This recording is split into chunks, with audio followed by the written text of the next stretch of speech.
झुंझुनू में यमुना के पानी को लेकर हजारों की संख्या में किसानों ने कलेक्ट्रेट पर किया प्रदर्शन। झुंझुनू जिले में यमुना के पानी की मांग को लेकर गांव-गांव धरने पर बैठे किसान आज यमुना जल महासंघर्ष समिति के आह्वान पर झुंझुनू कलेक्ट्रेट पहुंचे। 1994 में 5 राज्यों के बीच हुए यमुना जल समझौते को लागू करवाने की मांग को लेकर प्रदर्शन किया। इस मौके पर जिला कलेक्टर चिन्मयी गोपाल को मुख्यमंत्री के नाम ज्ञापन भी सौंपा गया। यमुना जल संघर्ष समिति संयोजक व महासंघर्ष समिति के सदस्य यशवर्धन सिंह ने बताया कि वर्ष 1994 में 5 राज्यों के बीच यमुना जल समझौता हुआ था। इसके बाद समझौता लागू करवाने के लिए 1995 में अपर यमुना रिवर बोर्ड का गठन किया गया। शुरू में यमुना जल समझौता हुआ तब यह माना गया कि हरियाणा में पहले से बनी नहर राजस्थान की सीमा तक जाती है, उनसे राज्य तक पानी ले जाया जाएगा और आगे राजस्थान अपने क्षेत्र में नहर बनाकर पानी ले लेगा। लेकिन हरियाणा इस बात पर सहमत नहीं हुआ और 30 साल गुजर जाने के बाद भी समझौता लागू नहीं हुआ। किसानों ने ज्ञापन में ERCP की तर्ज पर जल्द हरियाणा से MOU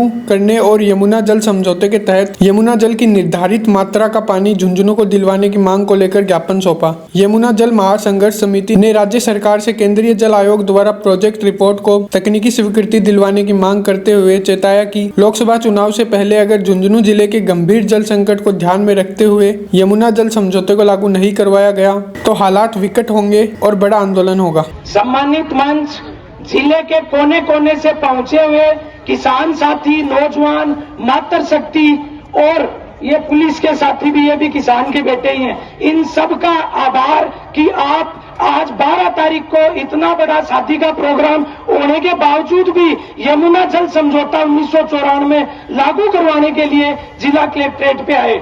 साथियों, दिसंबर में राजस्थान विधानसभा के चुनाव के बाद कुछ युवा साथी हम लोग शिक्षक भवन में बैठ के चर्चा कर रहे थे कि जब हरियाणा और पंजाब लड़के नहर का पानी ले सकते हैं तो झुंझुनू अपने हक का पानी क्यों नहीं ले सकता। उस टाइम पे साथी राजेश बिजारनिया, साथी पंकज गुज्जर, साथी अनीश दायल, इन सब ने मिलकर तय किया कि सबसे पहले हम लोग इस सरकार के जनप्रतिनिधियों का घेराव करेंगे। हम लोगों ने 21 तारीख को सांसद का घेराव किया और उसके बाद में हम लोग जिले जिले में निकले और जिले जिले में ये जन आंदोलन बन गया। आज इसी जन आंदोलन का नतीजा है कि यहाँ पे जितने किसान हैं उससे ज्यादा है खाकी टोपी वाले। इस सरकार को हम चेता देना चाहते हैं कि इन खाकी टोपी वालों से ये किसान रुकने वाले नहीं है। ये खाकी टोपी तो छोड़ो, पंजाब में आपने RCC की दीवारें बनवा दी थी, किले ढुकवा दी थी, उसके बावजूद किसान दिल्ली तक गया था और आपकी नाक रगड़वा कर तीनों कानून वापिस करवा के वापिस आया था। ये झुंझुनू का किसान है, ये झुंझुनू का किसान वो किसान है जब पूरा देश ये सोच रहा था कि अंग्रेज इस देश से जाएंगे कि नहीं जाएंगे, उससे पहले इस झुंझुनू के किसान ने इस जिले से जागीरदारों को भगवा दिया था। सारे जागीरदारों की जमीनों पे किसानों ने कब्जा किया बिना किसी मुआवजे पे और आज उसी के दम पे ये झुंझुनू के किसान यहाँ पे बैठे हैं। ये झुंझुनू का नौजवान, ये वो नौजवान है जिसने सरकार के गले में अंगुली देके यूनिवर्सिटी ले ली। तो नहर का पानी क्या है? ये झुंझुनू का किसान कल से गांव-गांव में निकलेगा और इस नहर के मुद्दे पे इस सरकार को घेरेंगे। साथी कह रहे थे किसी के खिलाफ नहीं बोलना, लेकिन बोला तो सरकार के खिलाफ ही जाता है, क्योंकि यमुना जल समझौता 1994 में जो सरकार केंद्र में बनाए बैठी है और जो राजस्थान की सरकार चुप बैठी है, उस सरकार को ये किसान, ये नौजवान बख्शेगा नहीं। इनकलाब जिंदाबाद।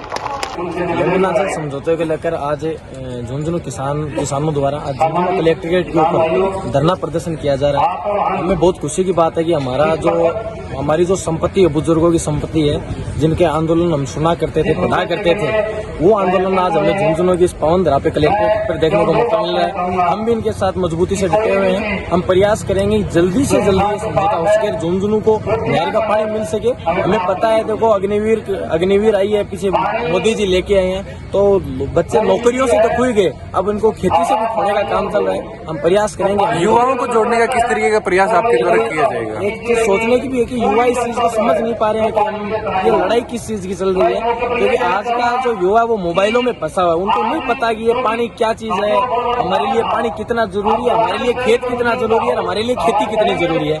इसलिए हम गांव-गांव में एक संघर्ष समिति के नीचे हम प्रयास करेंगे कि किसी को कोई संगठन की पीड़ा नहीं हो, हमारा कोई भी नेतृत्व करे, कोई भी संगठन का लोग नेतृत्व करे, हमारे शहर को नहर का पानी मिल सके, हम इसलिए प्रयास करेंगे। आगे जब प्रदर्शन होगा, आगे कोई आंदोलन होगा, तो हम ये प्रयास करेंगे कि हमारी जो बुजुर्ग समिति है उनसे 2 गुना की संख्या में हमारे यहाँ पर युवा यहाँ पर पहुंचे।